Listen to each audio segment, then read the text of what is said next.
Welcome again, good morning with सभी में मैं आपको एक बार फिर खुश आमदीद कहती हूँ। ओके, अच्छा जी, बात कर रहे हैं क्योंकि हम लोग मेरा पहला सेगमेंट तो आपने देखा हेल्थ से रेलिवेंट था और हेल्थ हमारे लिए बहुत ज़रूरी है, लेकिन हम लोग ऑफ कोर्स अपने बच्चों को भी देख रहे होते हैं और उनको भेज रहे होते हैं स्कूल। मौसम ज़रा तब्दील हो जाता है।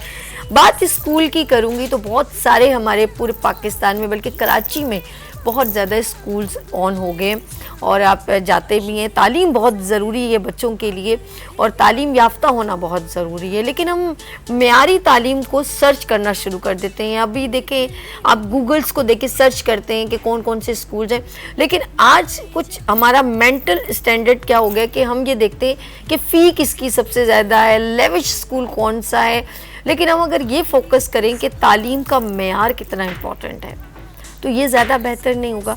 तो अब ये सारी चीज़ें नॉलेज हम ले कैसे सकते हैं, क्योंकि कुछ लोगों ने अपना तो एक मेयार बनाया हुआ है, उनके नाम, उनका ब्रांड चल रहा है, लेकिन अगर कोई नया कुछ आता है तो हम उसके ऊपर रिलाई कैसे करें।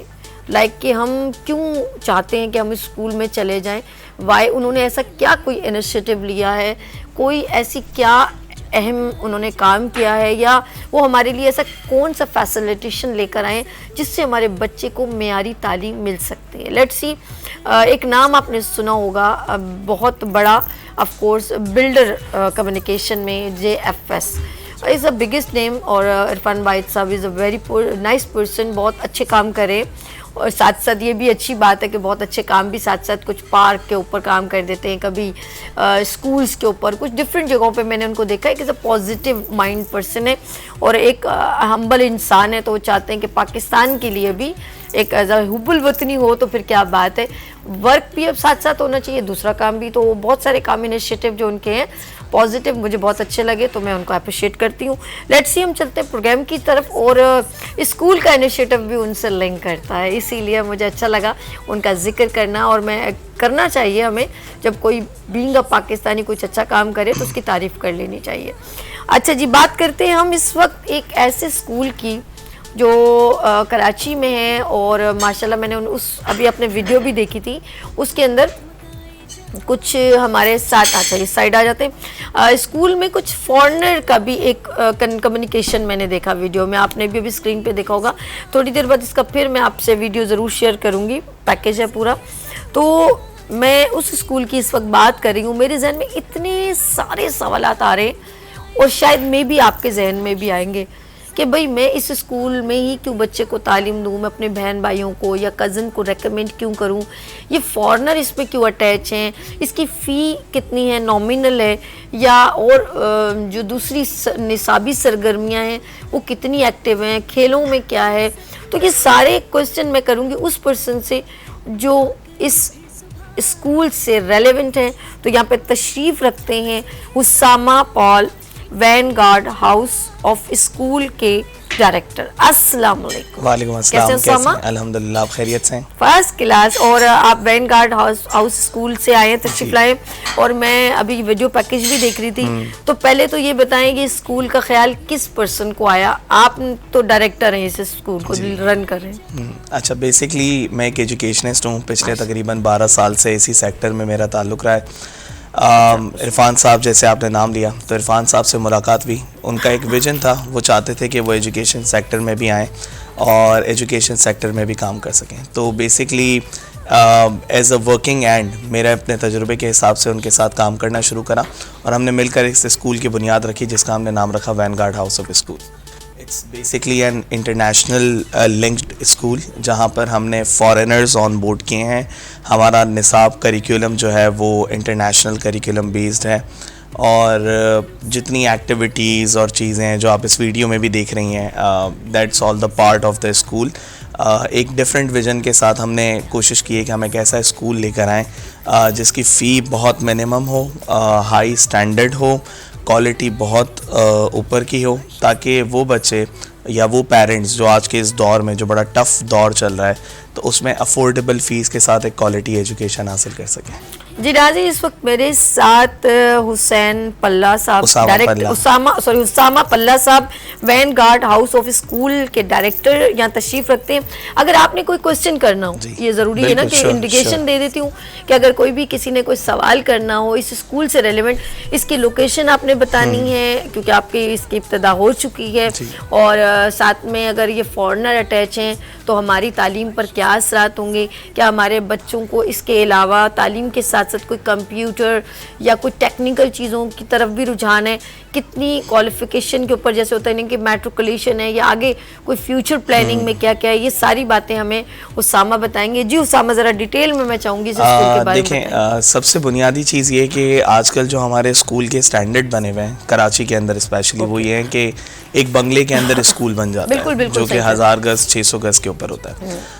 जब हम प्लानिंग फेज में थे हमारी कि जब हमें एक स्कूल स्टार्ट करना है, तो डे वन से हमारा विजन था कि एक state of the art school बना हुआ, जिसके लिए हमने जिस जगह का इंतखाब किया वो तकरीबन 10,000 स्क्वायर यार्ड पर है। 10,000 गज की जगह है जिसमें हमारे पास एक सेपरेट प्लेइंग एरिया है। 10,000 गज की जगह है। बिल्कुल। कौन सी लोकेशन पे आ रही है? North Karachi, sector 11B। चलो अच्छा, वहाँ के लोगों को तो फायदा, वरना तो हमें ज़हन में डिफेंस ही भरा रहता है।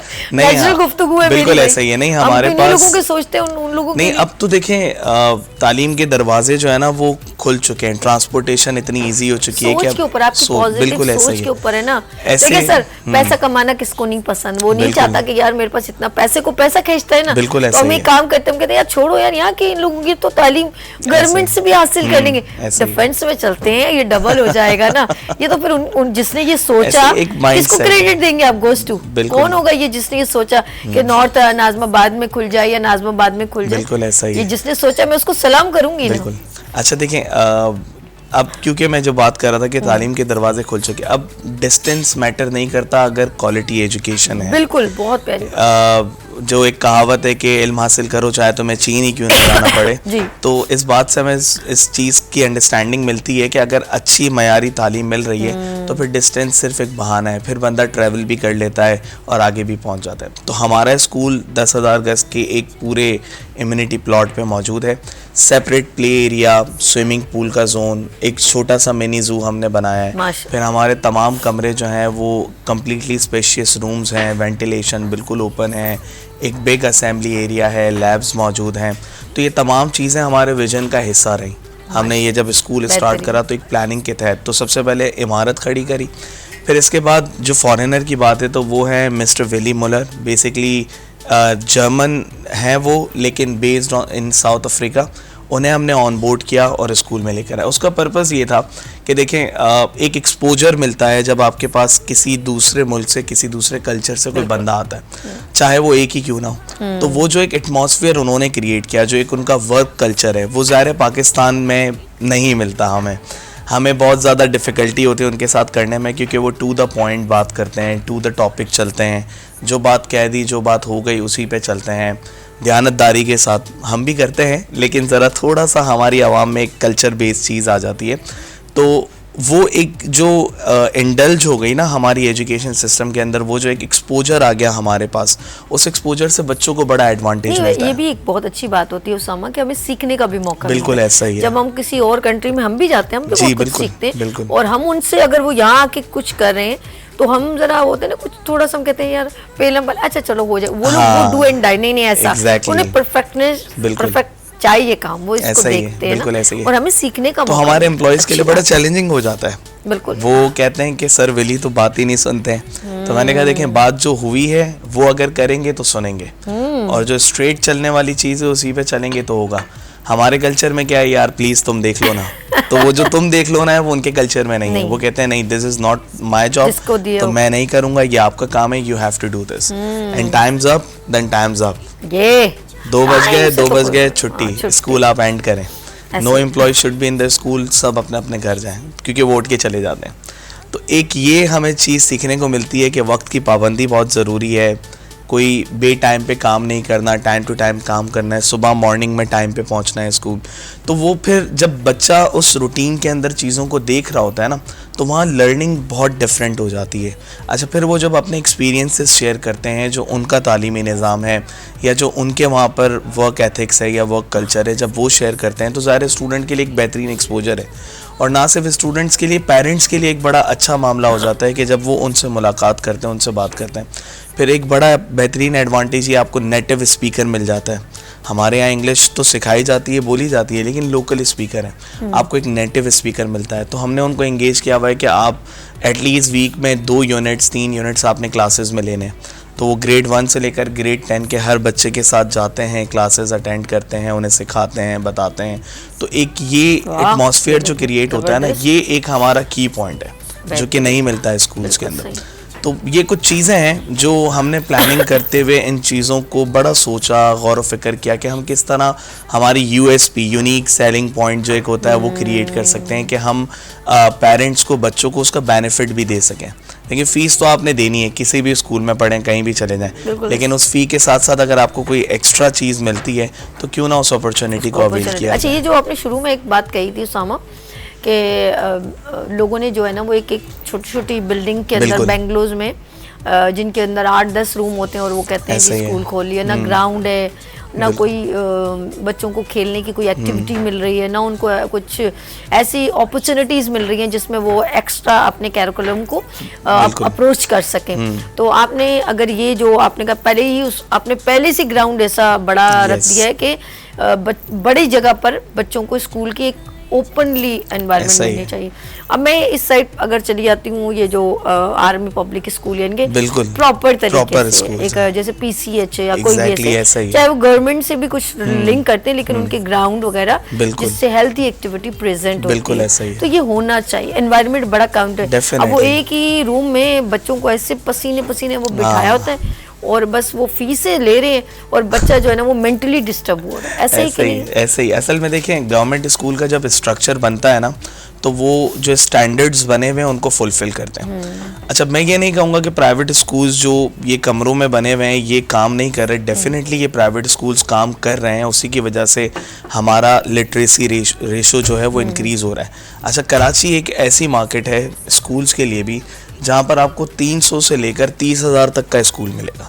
बिल्कुल ऐसे। 300 जो अफोर्ड नहीं कर सकता वो 300 में भी स्कूल पढ़ा रहा है, जो अफोर्ड कर सकता है वो 30,000 में भी स्कूल पढ़ा रहा है। वेरिएशंस आपको मिलेंगी, अलग अलग सेगमेंट्स मिलेंगे, अलग अलग कैटेगरी मिलेगी स्कूल्स की। सिर्फ प्रॉब्लम कहाँ आता है, जब ये स्कूल 1000 गज के या 500 गज के बेंगलोर में खुलते हैं ना, तो वो जो एक एनर्जी है ना बच्चे की स्कूल के अंदर, वो बहुत हाई होती है। हम अपने एटमॉस्फेयर में ये चीज़ देखते हैं, बच्चा बहुत हाई एनर्जी में होता है।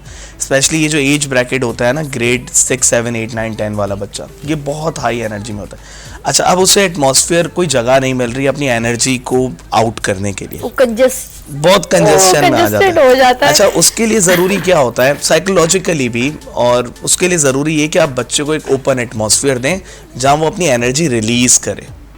जब वो अपनी एनर्जी यहाँ रिलीज़ कर देगा और फिर जब वो क्लास में जाएगा वो फोकस्ड रहेगा।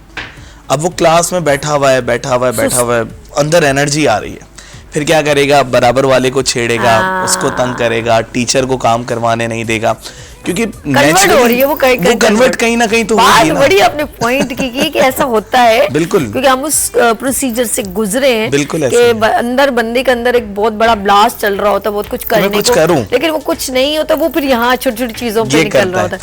अच्छा, आपने नोट किया होगा कि हम लोग, मेरे घर के सामने सिटी स्कूल के बहुत बड़ा स्कूल, अब वो मैंने पूछा, जैसे नॉलेज लेते हैं हम लोग कि पहले फैमिली की मियाँ भी, जो अम्मी अब्बू की इंक्वायरी की जाती है कि अफोर्डेबल है कि नहीं।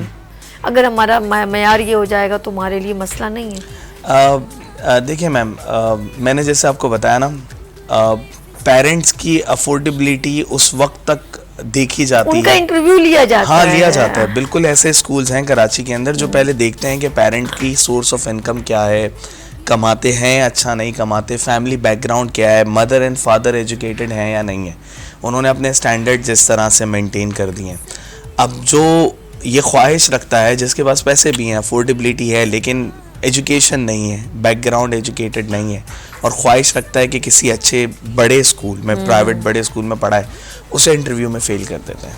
वो कहते हैं यहाँ पर पैसे का मसला नहीं है, यहाँ प्रॉब्लम ये है कि हम देखेंगे फैमिली का बैकग्राउंड क्या है। और मैं ये समझता हूँ पेरेंट्स की आज के दौर में ज़िम्मेदारियाँ बहुत बढ़ गई हैं, स्पेशली स्कूल में जब आप बच्चा डालते हैं तो पेरेंट ये समझते हैं कि सारी रिस्पॉन्सिबिलिटी स्कूल ने ले ली, लेकिन ऐसा नहीं है। बच्चा स्कूल के अंदर 5 घंटे रहता है, घर पे बच्चा जो है वो रिमेनिंग 19 आवर्स स्पेंड करता है। तो ये म्यूचुअल डिसीजन होता है पेरेंट का और टीचर्स का या स्कूल का कि हम बच्चों को किस तरह से डेवलप करें। तो थोड़ा सा कहीं ना कहीं पेरेंट अपने आप को डेवलप करें, ताकि अगर वो चाहते हैं कि किसी अच्छे स्कूल में बच्चे का एडमिशन हो, सिर्फ ये ना हो कि स्कूल में डलवा दिया, ट्यूशन पढ़ा दी, स्टोरी एंड हो गई। आप अपनी जिम्मेदारी के तहत अपने बच्चे को एक ग्रूमिंग वाली बात होती है, एक तरबियत वाली बात होती है, वो भी दें। और ये जो प्रोसीजर्स हैं स्कूल के, ये फॉलो करने पड़ते हैं, मेरे हिसाब से ये होने भी चाहिए ताकि पेरेंट्स अपने आप को भी ग्रूम कर सकें। ओके अच्छा, साथ साथ मैं नाज़रीन आपको बताती चलूँ कि उसामा मेरे साथ हैं, आप लाइव कॉल कर सकते हैं। इनका मेरे अंदर ना वो ये वीडियो देखने के बाद और पैशन बढ़ रहा है, जिस तरह गुफ्तगू कर रहे हैं ना, कि मैं चाह रही हूँ एक बार फिर इनका एक स्पेशल पैकेज देखते हैं, इनके स्कूल की पूरी डिटेल, और उसमें से बहुत सारे सवालात मेरे करना चाहूँगी इनसे, आप भी करना चाहेंगे। तो यहाँ पर हम लोगों ने ब्रेक में नहीं जा रहे, जस्ट ओनली लेट्स सी हम स्पेशल जो है Vanguard school, Vanguard House of school का स्पेशल पैकेज देखते हैं और फिर वापस आते हैं, फिर उसामा पल्ला के पास गुफ्तगू करते हैं, he is a director. Let's see यहाँ पर स्पेशल पैकेज देखते हैं।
Vanguard House of Schools, and I'm very honored to show you around here.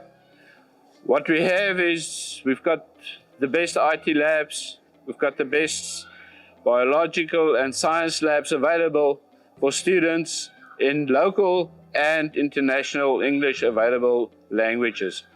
This is our early years block, and we have these 3 stages in our early years, that is early year 1, 2 and 3, and we are integrating all the activities as per our domain. The curriculum is designed by Cambridge, and we are offering arts, curricular, food lab, manners, social ethics, and everything that a parent requires in their children. And we really offer you the professionalism of our teachers, who are all good qualified teachers under the leadership of a good management team that makes the school exceptional good. Earlier 1, 2 and 3 are accomplished to move to our primaries, that is grade 1, and it's a big step for our little children. Our earlier section criteria is from 2.5 till 5.5. After that, we are moving forward to our primary block. Primary block is from 1 till grade 5. We really want to invite every parent to bring their child to experience first-class education at the facilities that are available at very good fees.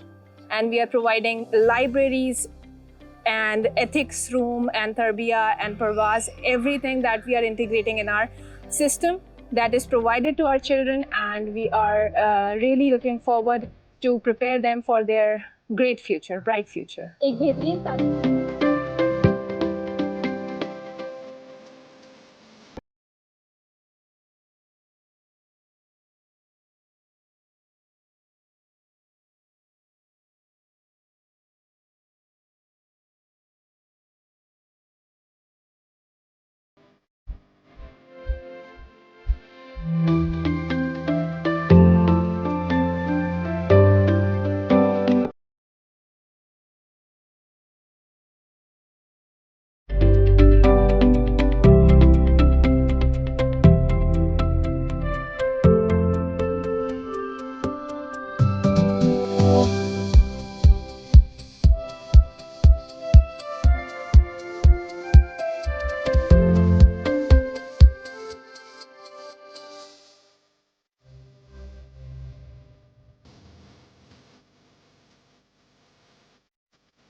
Welcome again, good morning with सभी में मैं एक बार फिर खुश आमदीद कहती हूँ और बात कर रही हूँ मैं उस स्कूल की कि जो माशाल्लाह बेहतरीन अंदाज में पाकिस्तान में नहीं बल्कि कराची में, पाकिस्तान में तो है, कराची में बहुत ज़बरदस्त अंदाज में प्रेजेंट हुआ है और एक डिफरेंट अंदाज में बच्चों को तालीम का एक प्लेटफॉर्म मुहैया कर रहा है।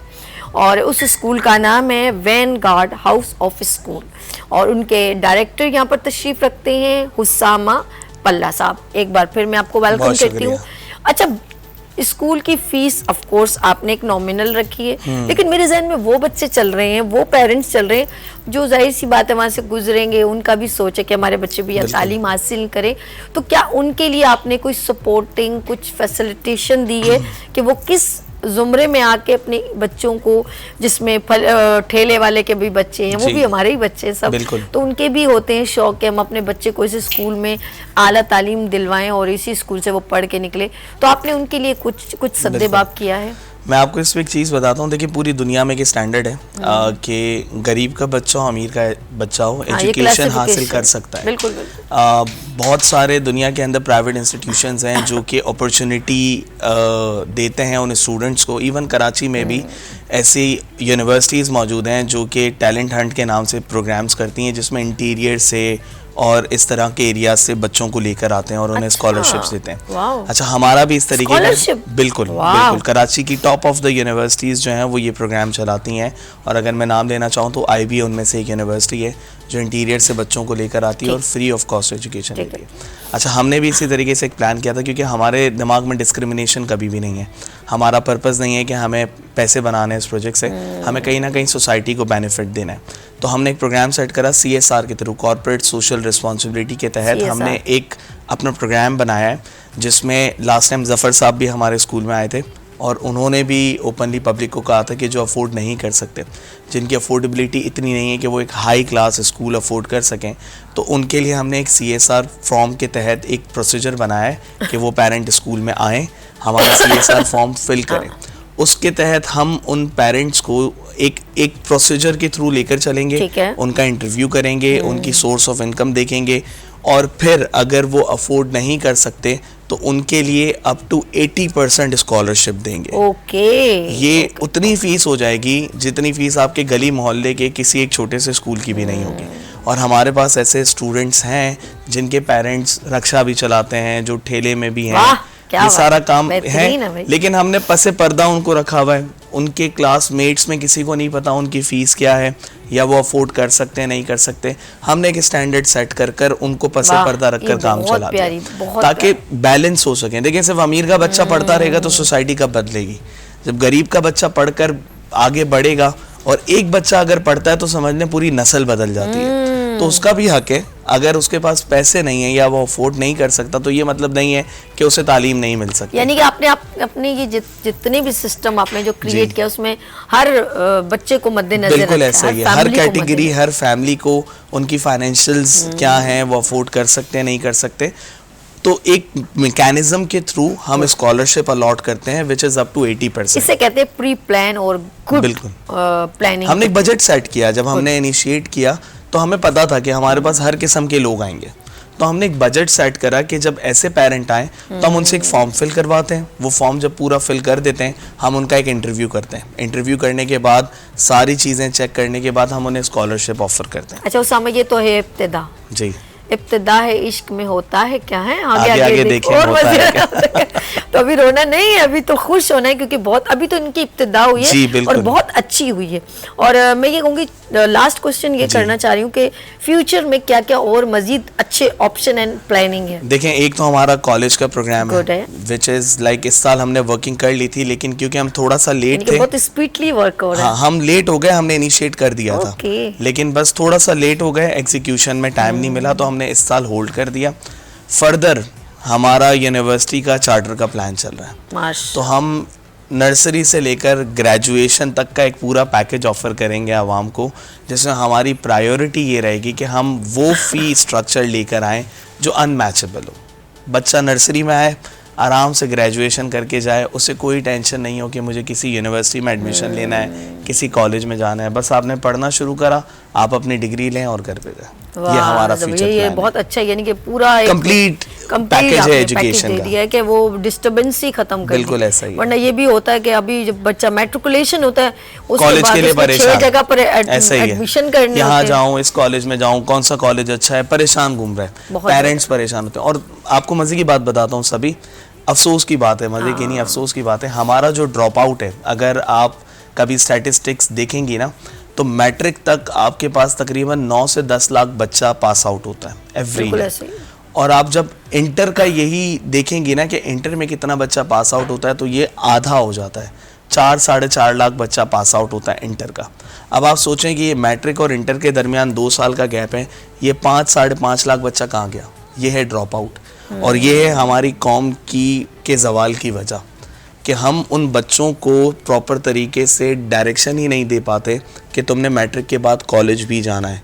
वो बच्चा वहाँ ड्रॉप करता है, कहीं काम पे लग जाता है अपने फाइनेंशियल्स की वजह से, या किसी परेशानी में फंस जाता है, या उसे समझ ही नहीं आता करना बिल्कुल सही क्या। कह रहे ये होता है ड्रॉप आउट। यहाँ ड्रॉप आउट से हमारे जो बच्चे जो पढ़ सकते थे, जो तालीम ले सकते थे, ये ज़ाया हो जाता अच्छा, एक चीज़ और मैं कहना चाहूँगी कि आपके स्कूल तालीम तो बहुत जी। ज़रूरी है, लेकिन अक्सर जब तालीम के बाद जो लोग निकलते हैं उनके पास सिर्फ एक डिग्री होती है।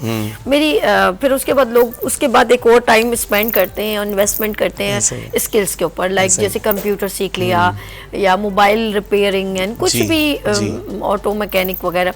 क्या पॉसिबल है कि आप लोगों ने कुछ ऐसी प्लानिंग की हो कि हम अपने अपने स्कूल के अंदर भी कुछ ऐसी वर्किंग हो, स्किल्स जिसमें Skills डेवलप हो? based। अच्छा, बाहर मुल्क में मैं कंपेयर करती हूँ, उनकी मूवीज भी देखती हूँ तो बच्चों को फ्री एंड नर्सरी से ही कुछ उनको जी। बुक्स नहीं दी जाती, उनको क्रिएटिव हैंड से कुछ करना, माइंड चलाना, कलर्स कलेक्शन करना, ये एक नर्सरी इनिशियली होता है। exactly। फिर उनको ज्यादा से ज्यादा उनकी एक्टिविटी पर ज्यादा तवज्जो, जिससे वो कुछ ना कुछ क्रिएटिव वर्क करते हैं। बिल्कुल। तो हमारे उसमें जहन में हम लोगों को सिर्फ ये कि बैग में 3 किताबें हो, 3 कापियां हो, इंग्लिश उर्दू, ये जहन में होता है, और एक साथ में बेचारी वालदा होती हैं या कोई बेचारा वो जो बैग उठाने वाला होता है, तो एक अजीब सा, मैं उसको नाम नहीं लेना चाहती, हम जी। लोग एक बोझ लेके चल रहे हैं। हाँ। इतना हैवी वो भी ना, तो इतना फिर क्रिएटिव वर्क तो नहीं नजर आता नहीं, मुझे। असल में देखें, कुछ एक चेंज है हमारा, इसमें, कुछ चेंज मैं है, आपको बताता क्योंकि हूँ। गोरा आपने किया ना तो मैंने कहा चलो जरा सा नहीं, हमारा एक्टिविटी बेस्ड करिकुलम है पूरा, हम बिलीव करते हैं एक्टिविटीज़ पर, लेकिन एक ज़रा सोसाइटी का इशू है। ये मैं आपको बिल्कुल रियलिस्टिक स्टोरी Okay। बताता हूँ अपनी। Through out my 12 years of experience, जब हम बच्चों को एक्टिविटी ज़्यादा करवाते हैं ना, तो पेरेंट कहते हैं आप काम क्यों नहीं करवा रहे। ओ, यहाँ पर जरा सा मेंटली एक अलमिया है कि यार मेरे बच्चे की कॉपी में काम नहीं हुआ, 1 महीना गुजर गया, आपने अभी तक एक चैप्टर नहीं करवाया। हालांकि उन्हें ये नहीं पता होता कि हम एक प्लानिंग के तहत काम अच्छा, मैं करवा उस सेंस में कह रही हूँ, आपने नोट किया होगा कि बच्चे जब हम लोग कुछ साइंस की कंपटीशन करते हैं, क्या प्रोजेक्ट बनाए लाइक, जी। तो वो ऐसे ऐसे प्रोजेक्ट बनाते हैं, ऐसी ऐसी चीजें क्रिएट बिल्कुल ऐसे करते ही हैं जो आप मतलब दंग रह जाते हैं, यार ये रिसाइकल होके ये बिजली ऐसे जनरेट हो जाती है। बिल्कुल। तो ये कब होती है? जब बच्चों को आप वो स्टडी के open तौर hand पे देते हैं। उनको ओपन माइंड देते हैं बिल्कुल कि ऐसे ही। आपने वो कोई ऐसी चीजें, जी ये पानी ऐसे हो सकता है, ये क्लियर पानी हो सकता है, ये ऐसा हो सकता है, और ये पोल्यूशन ऐसे साफ हो सकती है, ये गार्बेज का ये रिसाइकल कर सकते हैं। ये सारी चीजें कब आती हैं? जब बच्चा इन्वॉल्व होता है अपने टीचर के साथ और एनवायरनमेंट के बिल्कुल। साथ, स्कूल की अटैचमेंट के साथ। ये स्कूल्स के अंदर, हमारी अपनी बात नहीं कर रहा, जनरली भी स्कूल्स के अंदर बहुत ज़्यादा ज़रूरी है कि बच्चे को ओपन हैंड दिया जाए ताकि वो अपने मेंटल कैपेसिटी को मैक्सिमम यूज़ कर सके। अच्छा, हम कोशिश करते हैं कि हम अपने बच्चों को एक ओपन स्पेस दें, चाहे आर्ट्स हो, चाहे साइंस हो, आपने म्यूज़िक करना है, आपने तिलावत करनी है, आपने कुरान पढ़ना है, आपने नात पढ़नी है, मतलब हर एक चीज़ को एक स्पेस मिलना चाहिए। ऐसा नहीं है कि आपने सिर्फ एक ही डायरेक्शन के अंदर काम करना है, आपने हर स्पेस को, ताकि बच्चा अपना टैलेंट निकाल अभी सके। बच्ची हमारी 12 साल की बच्ची को बुलवाया है, उसने कुछ बड़ा जबरदस्त सॉफ्टवेयर बनाया जी, है। बिल्कुल। वो गॉगल्स का तो भी हमारे navigation का हमारे बड़ी ओल्ड बात है सिटी एरिया के अंदर खारदर का इलाका कहलाता है, वहाँ से स्कूल से बच्चों की टीम नासा गई थी अभी। Can you imagine this? एक स्टैंडर्ड अच्छा सा कम्युनिटी बेस्ड स्कूल है वो, कितना मेमन अच्छा community। लगता है कि यार हम एक लोग प्राउड मूवमेंट है आपके लिए, बिल्कुल। लेकिन ये तो सब कौन कब बच्चे, कोई होता है? आसमानी मखलूक नहीं, नहीं, यही हमारे बच्चे हमारे हैं। मुल्क के ना, बिल्कुल ऐसे ही है। बस हम लोगों को सिर्फ थोड़ा सा अपॉर्चुनिटी देनी है बच्चों हाँ, को that's कि करें, सिर्फ एक पुश देना है कि वी ट्रस्ट यू, आप करें। और मैं आपके प्रोग्राम के तवस्सुल से ये बात पेरेंट्स को डिलीवर करना चाहता हूँ कि आप कॉन्फिडेंस दे बच्चों को। गुड। पेरेंट कॉन्फिडेंस देगा बच्चे को, आप उसकी ग्रेड शीट नहीं देखें, आप उसे नहीं कहें कि यार तुम्हारा सी क्यों आया, तुम फर्स्ट क्यों नहीं आए, तुमने सेकंड पोजीशन क्यों नहीं ली। उस बच्चे को डी ग्रेड के साथ आपको कमर पे सिर्फ एक पुश देना है। मुझे तो It's लगता है okay. हर महीने है ना, एक महीने में ना एक टीचर की बहुत बड़े हॉल में वो लोग भी नहीं आते बेचारे, नहीं आते, ये तो प्रोफेशनल सबसे टीचर्स नहीं है। मैं कंप्लेंट बड़ा माजरत के साथ पेरेंट्स की कहूंगा, भी जरा ग्रूमिंग करनी बहुत, बिल्कुल चाहे वो जरूरी। पढ़े लिखे हो ना हो। स्पीच जो होती है ना, अवेयरनेस, अभी देखिए पोलियो के खतरे, अवेयरनेस नहीं होगी ना उस लेडी को कुछ नहीं पता होगा इसके साइड स्कूल में इफेक्ट चैलेंजेस होते हैं, आप यकीन करें ना करें, पेरेंट्स लड़ते हैं हमारे से कि हमारे बच्चों को पोलियो के कतरे क्यों पिलाए जा रहे हैं, हम नहीं पिलवाएंगे। एक वबाल खड़ा हो जाता है, एक बड़ा मसला खड़ा हो जाता है। अब मैं मुझे ऐसा लग रहा है उसामा, हम ना इस एक प्रोग्राम को तो कर ही नहीं पाएंगे, हमें कंटिन्यू अगले मंगल को इसको फिर कंटिन्यू करना पड़ेगा। लेट्स सी, हम इसको जो आपका ये जो स्कूल के ऊपर जो चल रहे हैं ना, इसको हमने हाईलाइट करना है, अच्छा लोगों को अवेयर करना है, और एजुकेशन पे किस तरह फोकस करना है, लोग किस तरह डाइवर्ट हो सकते हैं, जिसमें पेरेंट्स को भी इन्वॉल्व होना चाहिए, और हम बेहतर तालीम दे कैसे लग सकते हैं और बच्चे ले कैसे सकते हैं और पेरेंट्स तक डिलीवर कैसे होगी, ये सारी गुफ्तगू इंशाल्लाह ताला हम इसको कंटिन्यू करते हैं नेक्स्ट ट्यूसडे को। और जाते जाते ये आपका कैमरा है, कोई मैसेज आप अपने मतलब जितने भी पाकिस्तानी देना चाहे तो दे सकते हैं। बस मैं ये कहना चाहूँगा, अपने बच्चे को अच्छे से अच्छी तालीम दें, आप अपने बच्चे के साथ रहें, उसे कॉन्फिडेंस दें कि वो ज़िंदगी में कुछ कर सकता है, और तमाम टीचर्स, तमाम स्कूल वाले पैसों से ऊपर रहकर चीज़ों को सोचें ताकि एक अच्छा पाकिस्तान, एक बेहतर पाकिस्तान बन सके। बहुत शुक्रिया, बहुत शुक्रिया उसामा, बहुत शुक्रिया। उसामा पल्ला हमारे साथ director Vanguard House of school से मेरे साथ तशरीफ रखते थे, बहुत प्यारी गुफ्तगू उन्होंने की। और यहाँ पर लेंगे छोटी सी ब्रेक, आप लोगों ने कहीं नहीं जाना, यहाँ लेते ब्रेक और मिलते ब्रेक के बाद गुड मॉर्निंग विद सभी के साथ।